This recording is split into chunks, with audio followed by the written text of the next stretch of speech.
And Governor Abbott orders a statewide mask mandate.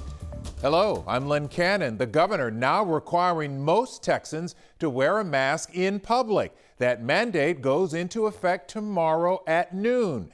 This is something local leaders have been pushing for weeks as cases of COVID-19 continue to soar in the Houston area. Adam Bennett explains who will have to mask up and who is exempt.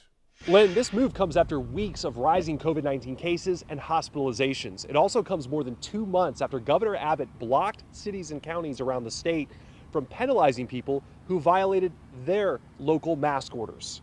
This new statewide order from the governor applies to Texans and counties with 20 or more COVID-19 cases. It requires residents to mask up while in a commercial space, a public building, or in an outdoor space where they can't keep 6 feet apart. Governor Abbott's order has a lot of the same exceptions we've seen in earlier local mask orders. For example, it doesn't apply if you're eating, exercising, or younger than age 10.